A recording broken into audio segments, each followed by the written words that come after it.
नमस्कार। क्या आप जानते हैं फेल होने का सबसे बड़ा कारण क्या है? अक्सर आपने देखा होगा जब परीक्षा का समय आता है तो बच्चे बहुत ज़्यादा मेहनत करते हैं और ये मेहनत उनकी सिर्फ उसी समय की नहीं होती। बहुत सारे बच्चे ऐसे होते हैं जो कंटिन्यूसली मेहनत कर रहे होते हैं, लेकिन जब परीक्षा का परिणाम आता है तो वो बच्चे फेल हो जाते हैं। ऐसा क्यों होता है? इसका क्या कारण है? क्या बच्चे के अंदर वीकनेस है या कोई और कारण है? तो इसका सबसे पहला कारण कौन सा है? सबसे पहला कारण ये था कि आप जो कुछ याद कर रहे हैं वह उसको चेक करना ज़रूरी है। आपने चेक ही नहीं किया। आपने जो याद किया और याद करके सोचा दूसरा क्वेश्चन याद कर लेते हैं, क्योंकि क्या फ़र्क पड़ता है, इतना देर में हम एग्ज़ाम देंगे, इतने में तो 2 क्वेश्चन तैयार हो जाएंगे।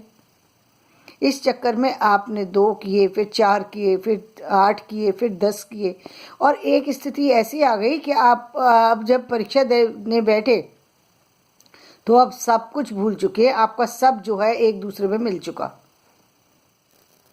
यही कारण होता है कि जो कोचिंग में बच्चे जाते हैं वो सफल हो जाते हैं, जो कोचिंग में नहीं जाते हैं वो सफल नहीं हो पाते हैं। जो स्कूल में जाते हैं वो सफल हो जाते हैं, अच्छे टीचर यदि मिलते हैं, यदि वो परीक्षा लेते रहते हैं तो बच्चे अच्छे परसेंटेज के साथ पास हो जाते हैं। लेकिन जो बच्चों को एग्ज़ाम के लेकर के चेक नहीं किया जाता वो बच्चे फेल हो जाते हैं। तो सबसे बड़ी बात है कि आप अपने आप को चेक कीजिए। अब आप कैसे चेक करते हैं वो आपके ऊपर डिपेंड करता है। यदि पेरेंट्स बच्चे छोटे हैं तो पेरेंट्स की जिम्मेदारी है कि वो अपने बच्चों को जो भी उसको पढ़ाया जा रहा है उसको बार बार चेक करें कि बच्चे को ये आया या नहीं आया। यदि 5 मीनिंग सिखाए तो 5 मीनिंग को 5 बार टेस्ट कीजिए। एक बार टेस्ट से काम नहीं चलता कि आपने एक बार टेस्ट कर लिया और हो गया, नहीं, कई बार टेस्ट लेना पड़ता है। जिस भी चीज़ को आप तैयारी करा रहे हैं कई बार चेक करना पड़ता है। आजकल एक सिस्टम है, हमारे पास केवल 15 से 20 चैप्टर होते हैं क्लासेस के अंदर, बल्कि मैं तो कहूँगी ज़्यादातर 15 ही चैप्टर होते हैं और वो 15 ही चैप्टर जो है पूरे साल में पढ़ाने होते हैं।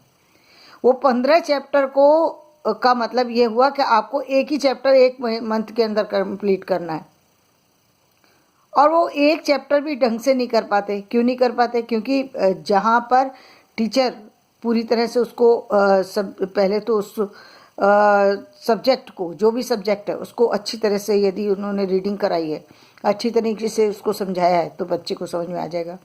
उसके बाद जो एग्जामिनेशन प्रणाली है उसमें पहले जो है बच्चों को सामान्य टेस्ट लिया जाता है, ओरल टेस्ट लिया जाता है, फिर उसको लिखित टेस्ट लिया जाता है, फिर जो एग्ज़ाम होता है उसका मंथली या क्वार्टरली जो भी एग्ज़ाम है, फिर उसके थ्रू वो एग्ज़ाम देता है, तब उसमें चेक होता है। फिर उसके बाद जब वो बोर्ड के एग्ज़ाम के लिए तैयारी कर रहा होता है या फाइनल एग्ज़ाम के लिए तैयारी कर रहा होता है, तब 4 या 5 बार उसको परीक्षा की जो है प्रणाली से गुजरना पड़ता है। 4 या 5 बार उसे एग्ज़ाम देने पड़ते हैं। अब बच्चे का जो रिजल्ट आता है वो आता है 99%, 100%। 100% ऐसे ही नहीं आ जाता कि आपने पहली बार एग्ज़ाम दिया और किसी को कोई व्यक्ति सफल हो गया। लोगों को लगता है कि देखो उन्होंने फर्स्ट टाइम एग्ज़ाम दिया और वो क्लियर हो गए। वो फर्स्ट टाइम एग्ज़ाम तो दिया आपके लिए, लेकिन वो 10 बार एग्ज़ाम तो अपने घर में दे चुके हैं। 10 बार फेल होने के बाद 11वीं बार पास हुए हैं वो, या हो सकता है उन्होंने उससे भी ज़्यादा बार एग्ज़ाम दिया हो। आपकी नज़र में वो एक बार एग्ज़ाम है। एग्ज़ाम तो उन्होंने कई बार दिया था, क्योंकि बिना एग्ज़ाम दिए व्यक्ति क्लियर कर ही नहीं सकता।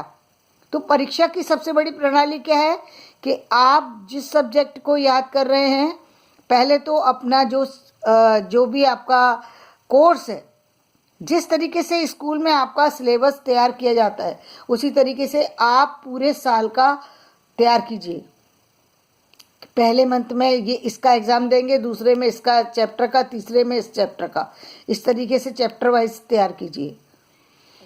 जिस तरह से स्कूल में एग्ज़ाम होता है उस तरीके से आप अपने एग्ज़ाम दीजिए। ये एग्ज़ाम मैं उस समय की बात कर रही हूँ जब आप 12th क्लियर कर जाते हैं। ग्रेजुएशन में आने के बाद एग्ज़ाम प्रणाली कम पड़ जाती है, एग्ज़ाम कॉलेजों के अंदर, यूनिवर्सिटियों के अंदर एग्ज़ाम नहीं होते हैं, वहाँ एग्ज़ाम आपको खुद देना है।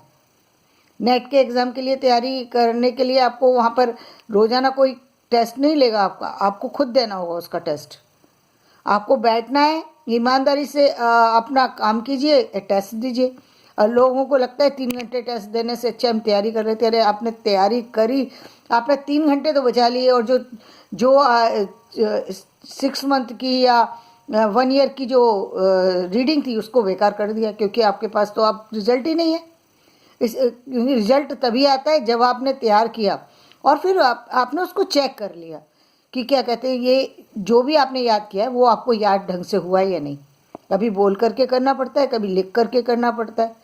तो दोनों ही तरीके से आप जब तक खुद से अपने आप को चेक नहीं करेंगे तब तक नहीं हो सकता। इसी तरीके से कहीं इंटरव्यू की तैयारी के लिए जा रहे हैं तो इंटरव्यू में पूछे जाने वाले जो भी उसका कंटेंट है, अब कहते हैं कि हम जो है वो एक्सपीरियंस लेने जा रहे हैं। अरे किस चीज़ का एक्सपीरियंस लेने जा रहे हैं आप? ज़िंदगी भर एक्सपीरियंस ही लेते रहेंगे। अब तक जो आपने एमए तक डिग्री ली है वो एक्सपीरियंस ही तो है, और क्या है आपका? आपने एमए तक जो आप उसका आपका रिजल्ट आया है, जो आपने जो भी एजुकेशन ली है, वो सब आपकी परीक्षा प्रणाली से गुजर करके ही आप यहाँ तक पहुँचे। वो एक्सपीरियंस ही है आपका, वो एक्सपीरियंस से कम नहीं है। लेकिन अब आपको जॉब ढूंढना है, आपकी सोच में बदलाव लाना है आपको कि मुझे एक अच्छा जॉब लेना है। ये नहीं कि मुझे जॉब नहीं लेना, मुझे कुछ नहीं, मैं चाहता हूँ कि एक दो साल का एक्सपीरियंस ले लूँ फिर मुझे अच्छी जॉब मिलेगी। तो आप एक्सपीरियंस ही ज़िंदगी भर करते रह जाएंगे, कभी आपको परमानेंट जॉब नहीं मिलेगा, क्योंकि आप एक्सपीरियंस ही करने तो निकले हैं। एक्सपीरियंस करते जाइए, जितना चाहे उतना लीजिए, संसार में कोई कम थोड़ी है। आपको पैसे भी कम मिलेंगे और एक्सपीरियंस भी मिलेगा, और ऐसा ऐसा एक्सपीरियंस मिलेगा कि जिसकी कभी आपने कल्पना भी नहीं की होगी। जो कुछ आता है उसे भी भूल जाएंगे, ऐसा एक्सपीरियंस आपको जीवन में मिलेगा। तो अपने आप को इतना कमज़ोर ना बनाएं, अपने आप को इतना छोटा ना बनाएं, अपने आप को इतना नीचे ना करें कि आप अपनी योग्यता को ही पहचानना भूल जाएं। बहुत सारे बच्चे, मैं तो कहूँगी कि जितने बच्चे अच्छे स्कूलों से निकलते हैं वो सभी बच्चे काबिल होते हैं, लेकिन उनके अंदर कहीं कॉन्फिडेंस की कमी होती है। कहीं कहीं वो एग्जामिनेशन में, इंटरव्यू में कभी 1-2 बार फेल हो जाते हैं और उनको उस समय जॉब की जल्दी होती है। तो उसके कारण से उनको वो असफलता उनके लिए इतनी घातक सिद्ध होती है कि उनके जीवन, कई बार तो पूरा जीवन बर्बाद हो जाता है। लेकिन व्यक्ति जो है एक चपरासी बनकर के ही रह जाता है, जबकि वो बहुत योग्य व्यक्ति था, बहुत इंटेलिजेंट बच्चा था, लेकिन चपरासी बनकर के पूरी ज़िंदगी उसने काट दी। ऐसा नहीं होना चाहिए। अपनी योग्यता पे भरोसा कीजिए, परीक्षा दीजिए, अच्छे से परीक्षा दीजिए, परीक्षा के बाद चेक करते जाइए। हो सकता है कि आपको जितना कोर्स है, यदि आपने लेट से परीक्षा प्रणाली को अपनाया है, यानी आप एग्जामिनेशन के समय ही सिर्फ एग्ज़ाम देने के लिए तैयारी कर रहे हैं, तो हो सकता है आपके जो 15 चैप्टर हैं उसमें से केवल 5 चैप्टर तैयार हों आपके। लेकिन वो 5 चैप्टर जो हैं उस चैप्टर के बिहाफ पर आप, हो सकता है कि जो 10 और चैप्टर आने वाले थे उसको भी ठीक से कर जाएं और आपकी परसेंटेज जो है फर्स्ट डिवीज़न आप ले जाएं। लेकिन यदि आपने लापरवाही बरती तो आप फेल हो जाएंगे, ये पक्का है।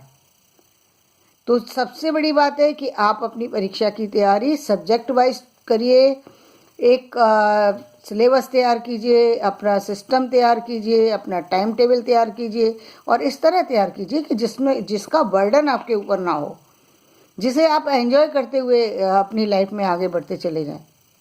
और ये पक्का मान लीजिए कि जब आप ग्रेजुएशन में आ जाते हैं तो आपको 20 घंटे अपने सब्जेक्ट की तैयारी पर, अपने और जो आपके अंदर जो और योग्यता हैं उस पर देना चाहिए। उस समय अपने दोस्तों के साथ घूमना, अपने मित्रों के साथ घूमना, फालतू में इधर उधर बातें करना, ये सब छोड़ देना चाहिए। 10 साल समझ लीजिए, 12वीं क्लास से लेकर के और आने वाले 10 साल, जितने भी आपके जो भी बच्चा 12वीं का क्लास जिस एज पर करता है, उसके बाद कम से कम 10 साल का समय अपनी पूरी लाइफ को बनाने के लिए इस समय पूरे अपने आप को पूरा लगा दीजिए। सिर्फ 4 घंटे सोइए, बाकी 20 घंटे अपने काम पर फोकस्ड हो जाइए। और अब क्योंकि जब आप 20 घंटे के लिए काम करते हैं तब आपका काम जा कर के 7 या 8 घंटे कर पाते हैं, क्योंकि बीच बीच में बहुत सारी सी चीज़ें होती हैं बहुत सारी ऑर्बिट होती हैं, बहुत सारी रुकावटें होती हैं, बहुत सारे से ऐसे जो हमें दिखाई नहीं देते वो काम होते हैं। कभी लंच करने चले गए, कभी थोड़ा सा खड़े हो गए, थोड़ा किसी और तरफ ध्यान डाइवर्ट हो गया। तो इस तरीके से करते हुए करीब 10-12 घंटे आपके ऐसे ही निकल जाते हैं। केवल उसमें से बचते सिर्फ आपके पास 8 ही घंटे। तो वो 20 घंटे भी आप यदि नहीं देंगे तो वो 8 घंटे नहीं बच सकते। और वो 8 घंटे की जो मेहनत है वो करती है आगे जाकर आपके जीवन की सफलता का निर्णय। तो अपने जीवन को सफल बनाइए, परीक्षा की इस प्रणाली पर काम कीजिए जो मैंने आज बताई है, फिर आप देखेंगे जीवन में कैसा चमत्कार होता है। तो धन्यवाद। आज का मेरा ये वीडियो यदि पसंद आया हो तो आप इसे लाइक करें, सब्सक्राइब करें और शेयर करें, ताकि दूसरों बच्चों को भी लाभ हो सके और मेरा वीडियो आपको मिलते रहे। धन्यवाद।